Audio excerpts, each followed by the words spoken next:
The cargo bay of the Nexus Prime trading station smelled like burnt plasma and regret. Commander Vex Tauron stood 8 feet tall, his crimson scales gleaming under the harsh fluorescent lights. His 4 arms crossed in a display of superiority that had intimidated countless species across 7 galaxies. Today, he was about to meet his first human. Really? This is what the Galactic Council is so worried about. Vex's voice rumbled through his chest cavity, a sound that usually made smaller beings wet themselves. These humans. His lieutenant, Grix, nervously adjusted his translator device. Sir, the reports say they're surprisingly dangerous despite their size. Dangerous? Vex's laugh sounded like rocks grinding in a cement mixer. Grix, I've seen their specifications. They're barely 5.5 feet tall on average. They have no natural armor, no venomous glands, no plasma weapons integrated into their biology. They're soft, pink, and pathetic. The airlock hissed open with a metallic clang. Out stepped Captain Maya Torres, human diplomat and apparently the source of all this fuss. She stood exactly 5 feet 4 inches tall, wearing a simple grey jumpsuit that looked like it came from a military surplus store. Her dark hair was pulled back in a practical ponytail, and her brown eyes scanned the room with calm confidence. Vex nearly choked on his own saliva, trying not to laugh. This is it. This is what has the Zorthak Empire requesting military aid. Maya tilted her head slightly, a gesture that would have been cute if Vex wasn't so busy being amused. Commander Tauron, I presume? I'm Captain Torres. Thank you for agreeing to this meeting. Oh, the pleasure is all mine, tiny one. Vex leaned down, his massive frame casting a shadow over the human. I've been curious to see what all the fuss is about. The reports made you sound so intimidating. Maya's expression didn't change, but something flickered in her eyes. Reports can be misleading, Commander. Sometimes the most dangerous things come in small packages. Dangerous? Vex straightened up, his scales rippling with barely contained mirth. My dear little human, I could crush you with one hand. My species has conquered 47 worlds. We've eliminated entire civilizations before breakfast. What exactly could you possibly do that would be dangerous to someone like me? Behind Maya, the airlock hissed again. This time, the sound was different. Deeper. Like something very large was moving through the corridor beyond. Well, Maya said, her voice carrying a hint of something that might have been amusement. I suppose it depends on your definition of dangerous. The temperature in the cargo bay seemed to drop 10 degrees. Vex's scales began to itch, an evolutionary response his species had developed over millions of years to detect apex predators. But that was impossible. Nothing on this station could pose a threat to a Zorthak warrior.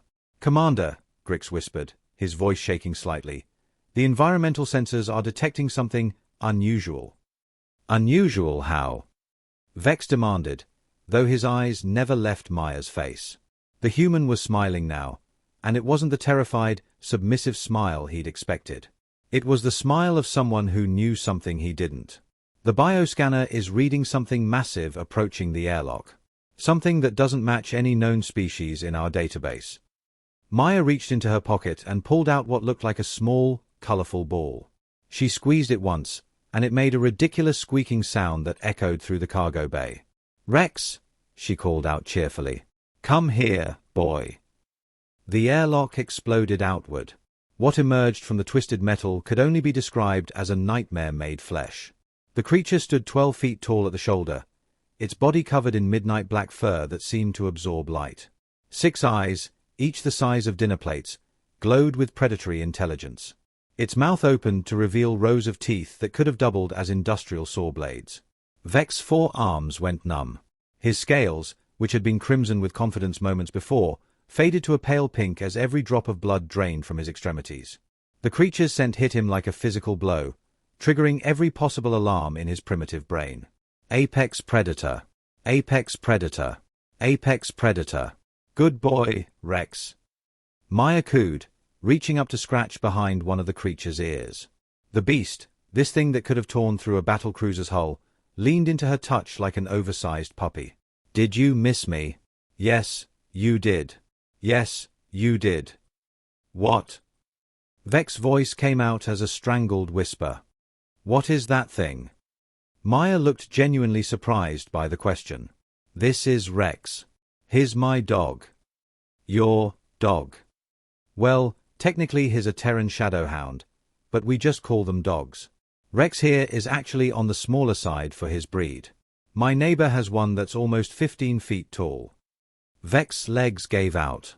He crashed to the deck plating with a sound like a bag of metal tools being dropped from a great height. Grix had already fainted, though he was still technically standing, held upright by his exoskeleton's automatic balance system. I don't understand, Vex managed to croak. The report said humans were small and weak. They said you had no natural defenses. Maya shrugged, still petting the creature that could have eaten a small starship. We don't have natural defenses. That's why we made friends with things that do. Made friends. Vex's voice rose an octave. You domesticated an apex predator. Well, that's kind of a long story. Maya settled down on a nearby crate, and Rex immediately lay down beside her, his massive head resting on her lap. About 30,000 years ago, give or take, my ancestors were living in caves and hunting mammoths. They were having a tough time of it, what with the saber-toothed tigers and giant bears trying to eat them. Vex nodded mutely, his eyes never leaving the creature's 6 glowing orbs. So one day, this guy finds a hurt wolf pup. Now, any sensible species would have either eaten it or run away from it. But humans? We looked at this baby predator and thought, you know what? I bet we could be friends. Friends, Vex repeated numbly. Best decision we ever made. See, wolves are pack hunters. They're smart, loyal, and absolutely lethal when they need to be. So we fed them, sheltered them, and bred them for the traits we wanted. Over thousands of years, we turned wolves into dogs. Rex's tail, which was roughly the size of a small tree trunk, began to wag. The resulting breeze knocked over several shipping containers. But this isn't a wolf, Vex protested weakly. Oh, no. This is what happened when we found shadow hounds on Kepler 442b. Same principle, though. We saw these massive, terrifying predators and thought, I bet those would make great pets. Maya reached into her other pocket and pulled out a handful of what looked like small, spherical treats. Rex immediately sat up, his tail wagging so hard it created a small earthquake. Who's a good boy? Who's a good boy who wants a snack? The creature that could have single-handedly destroyed a small army began to perform tricks. It rolled over, which caused the entire cargo bay to shake. It played dead, which was genuinely terrifying given its size. It even did a little dance, balancing on its hind legs while its front paws waved in the air. This is insane, Vex whispered. This is absolutely insane. Gets better, Maya said cheerfully. Rex is actually a rescue. We found him in a fighting ring on Proxima Station. Some idiot vegan pirates thought they could use shadow hounds as gladiators. What happened to the pirates? Maya's smile turned cold. Well, turns out shadow hounds are extremely protective of their pack. And once you're part of the pack, they'll do anything to defend you. She made a clicking sound with her tongue, and Rex's ears perked up. All 6 eyes focused on Vex with laser-like intensity. Rex, this is Commander Toron. Here's a new friend. Can you say hello? The creature's massive head turned toward Vex, and it let out a sound that was somewhere between a growl and a purr. The vibration traveled through the deck plating and into Vex's bones. Hello, Vex squeaked. He likes you, Maya announced.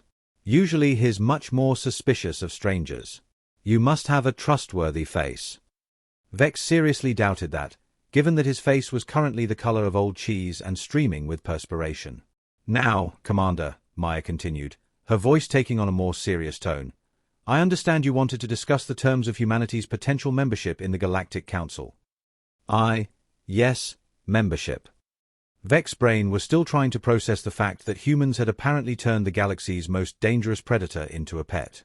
The Council has concerns about your species' expansion rate. Understandable. We do breed rather quickly compared to most species. But I think you'll find that we're very reasonable neighbors. Rex had wandered over to sniff at one of the shipping containers. With casual ease, he bit through the reinforced steel lock and began investigating the contents. Rex, no. Maya scolded. That's not ours. The creature immediately dropped the container and slunk back to her side, looking appropriately ashamed. Sorry about that, Maya said to Vex. He's still a puppy. Only about 50 years old. 50 years is a puppy. For a shadow hound, yes. They live for about 800 years. Rex here should be fully grown in another century or so. Vex felt his sanity slipping away like sand through his fingers. There are more of them. Oh, tons. Shadow hounds are really popular pets on Earth, though most people prefer the smaller breeds. Rex is what we call a working dog. He's trained for space combat. Space combat. Maya nodded enthusiastically. Shadow hounds are naturally adapted for vacuum environments. They can survive in space for up to 6 hours without life support. Makes them perfect for boarding actions. Boarding actions.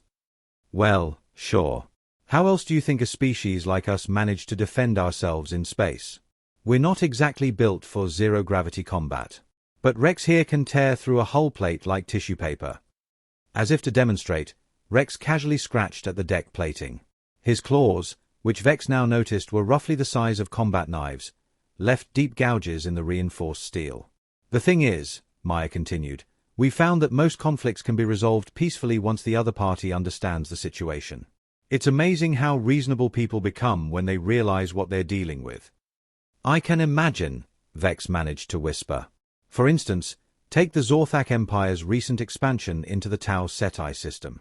Our colonies there have been having some misunderstandings with your advanced scouts. Vex's blood turned to ice water. Misunderstandings. Nothing serious. Just some confusion about territorial boundaries. But I think we can work something out. After all, we're all civilized beings here. Rex chose that moment to yawn, revealing a mouth that looked like the entrance to a particularly well-armed hell. Of course, Vex said quickly, I'm sure we can reach an amicable agreement. The Zorthak Empire has always been committed to peaceful coexistence. Wonderful. Maya clapped her hands together, causing Rex to perk up again. I knew we could work something out. Humans are very reasonable people. We just want to live in peace with our neighbors. Peace. Yes, peace is good. And really, once you get to know us, you'll find that we're not so different from other species. We love our families, we work hard, and we take care of our pets. Rex had apparently grown bored with the conversation and had wandered over to investigate Grix's still unconscious form. The creature sniffed at the fallen lieutenant with obvious curiosity. Rex, leave him alone, Maya called out. He's just sleeping. Actually, Vex said carefully, I think Lieutenant Grix might be having a medical emergency. Oh, dear. Rex, come here, boy. The massive creature obediently returned to Maya's side, stepping carefully around the unconscious alien. He's probably just overwhelmed, Maya said sympathetically. A lot of people have that reaction when they first meet a shadow hound. It's the predator response. Completely natural. Predator response. Sure. Most evolved species have an instinctive fear of apex predators. It's a survival mechanism. Rex here registers as a Class A threat to pretty much every known sentient being. Class A. Oh, that's our threat classification system. Class A means capable of eliminating an entire military unit without assistance. Rex is actually only a Class A because he's young. Adult shadow hounds are Class S. What does Class S mean? Maya's smile was absolutely terrifying. Species-ending threat. The cargo bay fell silent except for the sound of Rex's breathing and the distant hum of the station's life support systems. Vex stared at the human woman, trying to process what he'd just heard. You're telling me, he said slowly, that your species domesticated a creature capable of ending entire civilizations. Well, when you put it like that, it sounds kind of irresponsible, Maya admitted. But really, shadow hounds are very well behaved once they're properly trained. And the bonding process ensures that they're absolutely loyal to their human families. Bonding process. Oh, it's quite sweet, really. When a shadow hound chooses a human as their pack leader, they form a psychic link. The bond is permanent and unbreakable. Rex here would literally die before he'd let anyone harm me. As if to emphasize the point, Rex's 6 eyes began to glow brighter, and a low rumble emerged from his chest. And the best part, Maya continued, apparently oblivious to the fact that her pet was currently radiating enough menace to power a small city, is that the bond is hereditary. When I have children, Rex will protect them too. And when Rex has puppies, they'll be bonded to my family line. Puppies, Vex repeated weakly. Oh, yes. Rex is actually expecting to mate soon. His girlfriend, Luna, is back on Earth. She's a bit larger than Rex, but she's very sweet once you get to know her. Vex closed his eyes and tried to imagine a creature larger than the monster currently sitting in his cargo bay. His imagination failed him completely.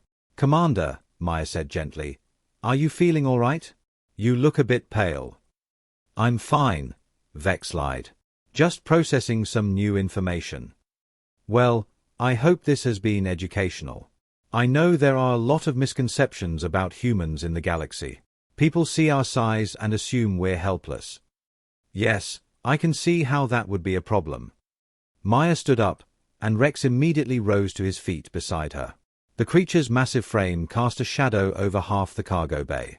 The thing is, Maya said, her voice taking on a more serious tone, humans have been dealing with predators for our entire evolutionary history.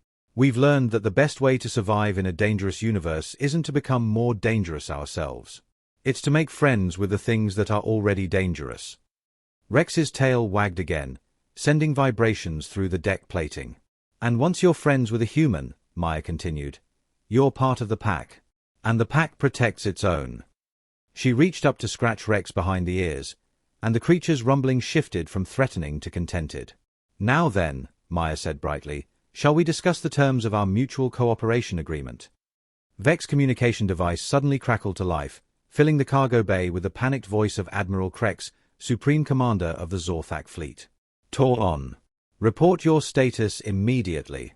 Our sensors are detecting massive energy signatures from your location. Maya glanced at the comm device with mild interest. Oh, that's probably Rex. Shadow hounds tend to interfere with electronic equipment when they're excited. Excited? Vex croaked, looking at the creature that was currently using a shipping container as a scratching post. Well, he loves meeting new people, especially potential new pack members. Before Vex could ask what she meant by that, Rex suddenly perked up, all 6 eyes focusing on something beyond the cargo bay walls. His lips pulled back in what might have been a smile, revealing enough teeth to stock a medieval torture chamber. Oh, wonderful! Maya exclaimed. It looks like the rest of the diplomatic team has arrived. The station's emergency klaxons began wailing. Through the viewports, Vex could see other ships in the docking bay suddenly powering up their engines and fleeing like startled fish. The rest of the team? Vex asked, though he was beginning to suspect he didn't want to know the answer. Well, of course. You didn't think I'd come to such an important meeting alone, did you? I brought my colleagues from the Terran Diplomatic Corps. Another airlock hissed open across the cargo bay. Out stepped a woman who looked remarkably similar to Maya, except for the fact that she was accompanied by what appeared to be a living nightmare made of crystallized shadows and screaming void. Maya, good to see you. The newcomer waved cheerfully. I hope we're not late. NYX here insisted on hunting asteroids on the way over. The creature beside her was roughly the same size as Rex, but where Rex looked like a massive predator, this thing looked like death itself had decided to take a casual stroll through reality. It had no fixed form, constantly shifting between solid matter and something that hurt to look at directly. Commander Tor-on, Maya said pleasantly, I'd like you to meet Dr. Elena Vasquez from our xenobiology department and her partner, NYX. Vex stared at the shadow creature, which seemed to be staring back at him with eyes that existed in dimensions he couldn't quite perceive. What is that? Oh, NYX is a void stalker, Elena explained, as if this was perfectly normal. They are from the dark matter realm between galaxies. Lovely creatures once you get to know them. You domesticated dark matter.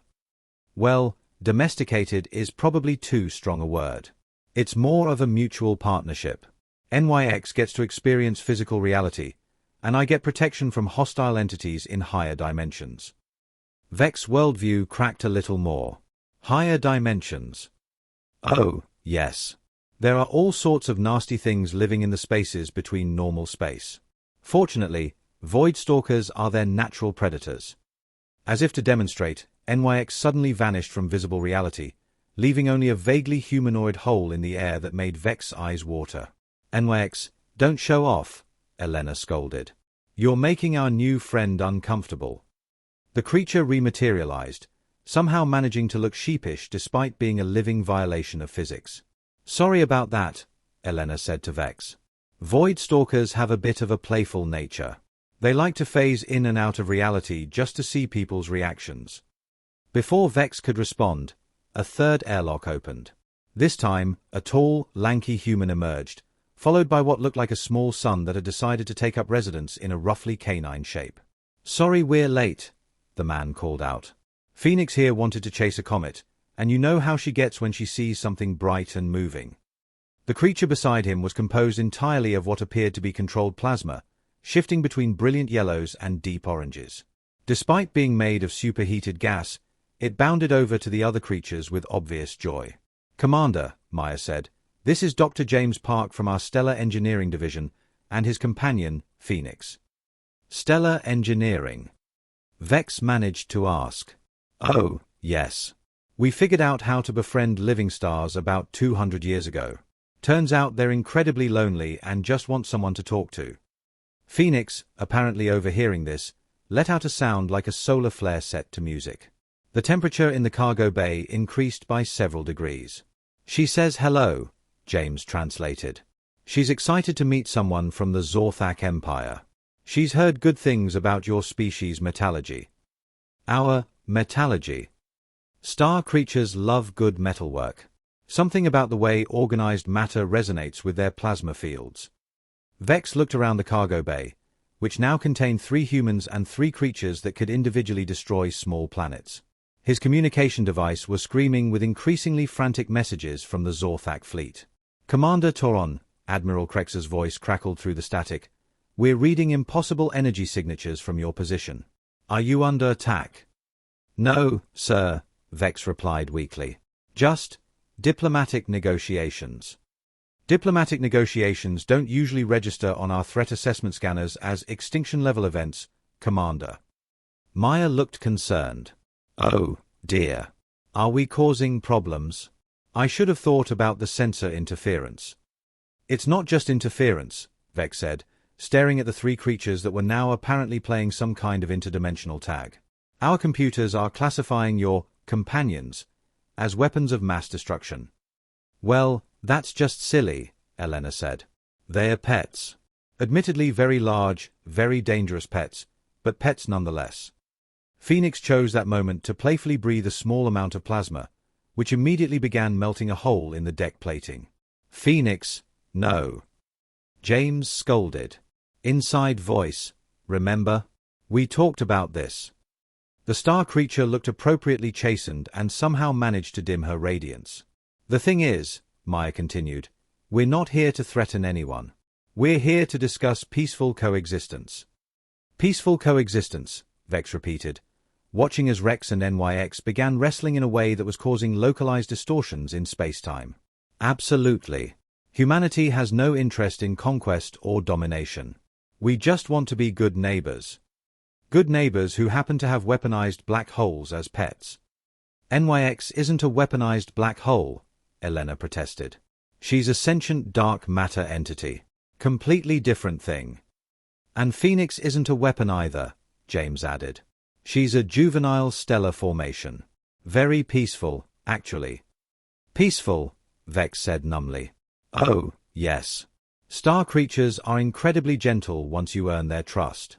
Phoenix here wouldn't hurt a fly. As if to demonstrate, Phoenix noticed a small maintenance drone that had been knocked over during the earlier chaos.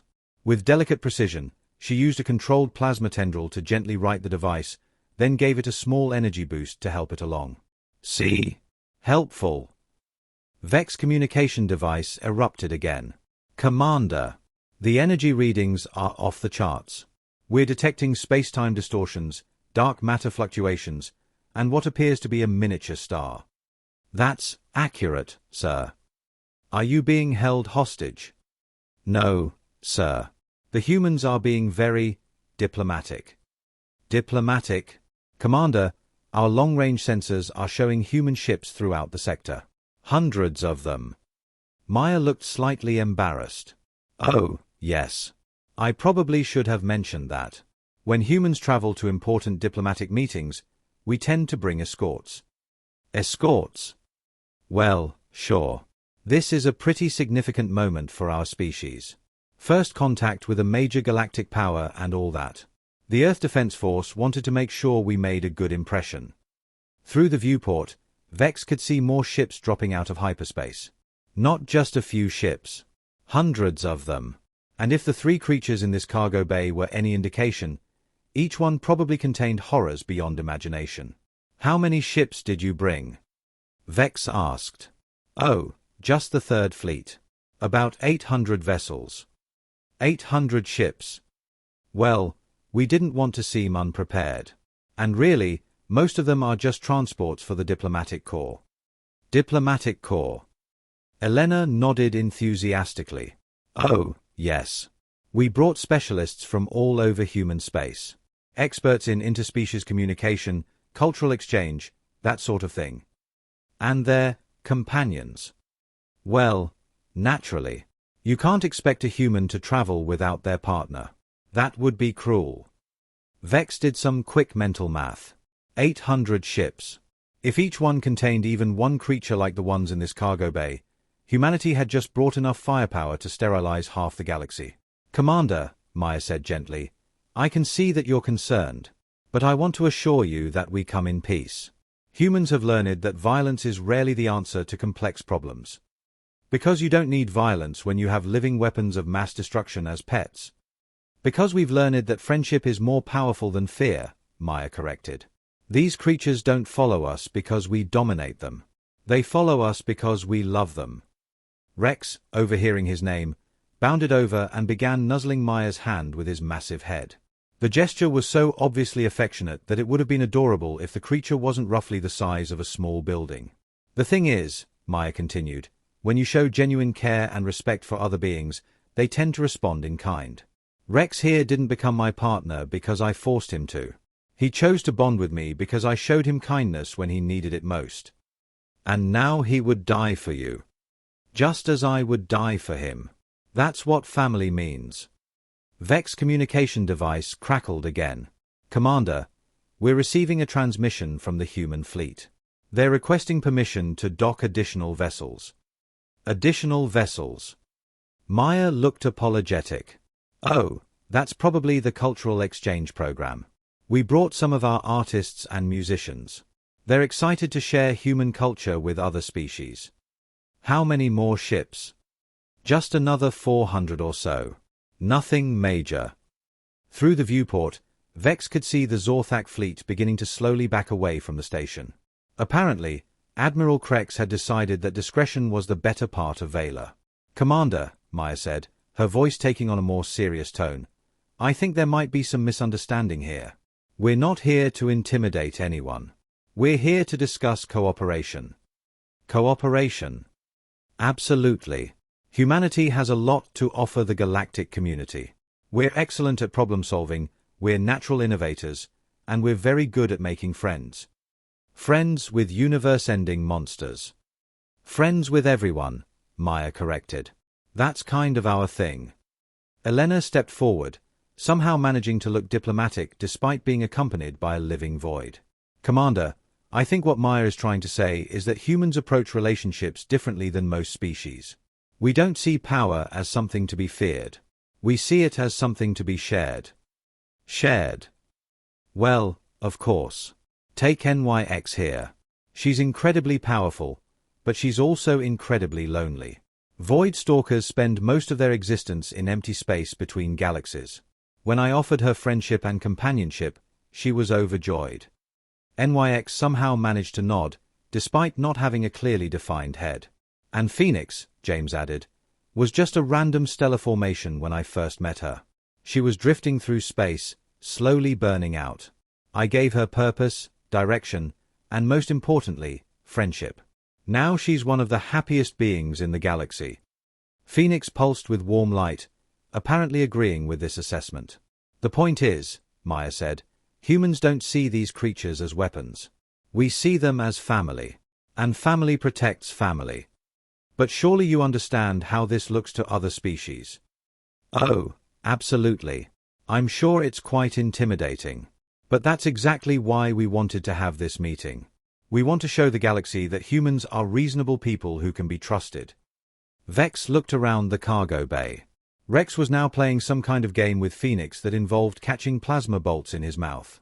NYX was apparently teaching Grix's unconscious form about higher dimensional mathematics by making geometric shapes appear in the air above him. Trusted, Vex repeated. Commander, Maya said, settling back down on her crate. Let me ask you something. In your experience, has humanity ever broken a treaty? Well, no. But you've only been in contact with the galaxy for 50 years. 50 years of perfect diplomatic relations. No wars, no conflicts, no territorial disputes. Do you know why? Because you have creatures that could destroy entire star systems. Because we keep our word. When a human makes a promise, we keep it.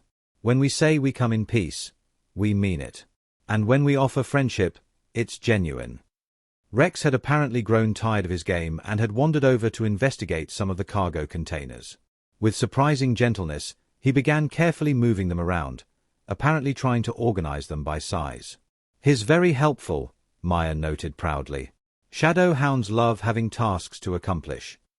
You've trained him to organize cargo. Among other things. Rex is actually quite intelligent. All of our companions are. That's part of what makes them such good partners. Partners in what? In building a better universe. Commander, humanity has spent the last 50 years exploring space, making contact with new species, and establishing peaceful relations wherever we go. Do you know how many wars we've started? 0. Exactly. 0 wars. 0 conflicts. 0 broken treaties. We've discovered 37 new species in the last decade alone, and every single one of them has become a friend and ally. Every single one. Well, it helps when you bring gifts. Maya reached into her pack and pulled out a small device. This is a quantum harmonizer. It allows different species to share music across various sensory spectrums. We gave one to the Andromedans, and they've been composing symphonies for us ever since. You make friends by giving gifts. We make friends by showing that we care. The gifts are just a way of expressing that care. Elena nodded. It's the same principle as bonding with our companions. Show genuine interest in another being's well-being, and they'll respond positively. And if they don't respond positively? Maya's expression grew slightly sad. Then we try harder. Commander, there are very few truly evil beings in the universe. Most conflicts arise from misunderstanding, fear, or desperation. When you approach others with genuine compassion and the power to help them, amazing things happen. The power to help them. Well, sure. Phoenix here can reignite dying stars. NYX can eliminate threats from higher dimensions. Rex can protect entire colonies from hostile wildlife. We don't just offer friendship, we offer the ability to make life better for everyone. James stepped forward. Commander, I've been with the diplomatic corps for 20 years. In that time, I've seen humanity transform dozens of star systems. We've restored dead worlds, eliminated space plagues, and stopped 3 separate extinction events. Not through conquest or domination, but through cooperation and friendship. And your companions help with this. They're essential. There are problems in the universe that can only be solved by beings with extraordinary abilities. But those same beings need companionship, purpose, and love. It's a perfect partnership. Vex communication device buzzed with a priority message. Commander, we're receiving a formal diplomatic communication from the human fleet. They're requesting a full cultural exchange program. Cultural exchange. Maya brightened. Oh, that's wonderful. We brought some of our best artists, musicians, and chefs. Plus, of course, their companions. More companions. Well, naturally. You can't expect a human musician to perform without their muse. And our chefs work best when they have taste testers who can appreciate cuisine across multiple dimensions. Multiple dimensions. Elena looked excited. Oh, yes. We've developed some fascinating techniques for cooking food that exists in several realities simultaneously. The flavor combinations are extraordinary. How do you cook food that exists in several realities simultaneously? Very carefully, James said. And with the help of beings who can manipulate space-time. Phoenix bobbed up and down, apparently volunteering for this task. The point is, Maya said, humanity wants to share everything we've learned with our galactic neighbors. We want to build a community where everyone benefits from cooperation. A community, Vex repeated slowly. Exactly. A community where every species contributes their unique strengths and abilities. Where conflicts are resolved through dialogue rather than violence. Where beings like Rex and NYX and Phoenix can use their abilities to help others rather than destroy them. Rex, apparently hearing his name, came over and gently nuzzled Vex's shoulder. The gesture was so obviously friendly that Vex found himself automatically reaching up to pet the creature's massive head. He likes you, Maya observed. Rex has excellent judgment about people. I'm petting a creature that could eat a battleship, Vex said wonderingly. And he's enjoying it. See? Friendship really is more powerful than fear. Commander, Admiral Krex's voice crackled through the comm device. What are your recommendations regarding the human proposal? Vex looked around the cargo bay. At Maya, small and seemingly fragile, but backed by the power to reshape reality. At Elena and her living void, James and his tame star. At Rex, who was now rolling over on his back like a puppy, despite being large enough to use small moons as chew toys. Sir, Vex said slowly, I recommend we accept their proposal for cultural exchange. Are you certain, Commander? Sir, I've spent the last hour with these beings. They're not conquerors or destroyers. They're... He paused, searching for the right word. They're gardeners. Gardeners. They find the most dangerous, most powerful forces in the universe, and they turn them into tools for creating something beautiful. Maya smiled. I like that analogy. We are gardeners, in a way. We plant seeds of friendship and cooperation, and we help them grow into something wonderful. And if someone tries to destroy your garden... Maya's smile didn't waver, but Rex's 6 eyes suddenly focused on some distant point beyond the cargo bay. Then our friends help us protect it. I see. But that rarely happens, Commander. Most beings, once they understand what we're trying to build, want to be part of it. Vex looked at his communication device. Admiral, I believe humanity represents the future of galactic civilization. I recommend we not only accept their proposal but actively support their expansion. Expansion. Sir, they're not expanding through conquest. They're expanding through friendship. And everywhere they go, they make life better for everyone. Very well, Commander. We'll begin preparations for the cultural exchange program immediately. Maya clapped her hands together. Wonderful. This is going to be the beginning of something beautiful. Rex's tail wagged so hard it created a small windstorm. Phoenix pulsed with warm, happy light. NYX somehow managed to look pleased despite being a living absence of reality. Commander, Maya said, I have a feeling this is the beginning of a beautiful friendship. Vex looked at the 3 humans and their impossible companions, then at the growing fleet of ships outside the viewports. Each one containing more humans and more creatures that defied the laws of physics and probability. You know, he said slowly, I think you're right.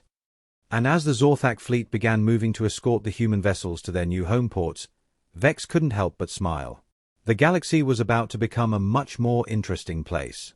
After all, when humans offer friendship, they bring the entire universe along for the ride. The end.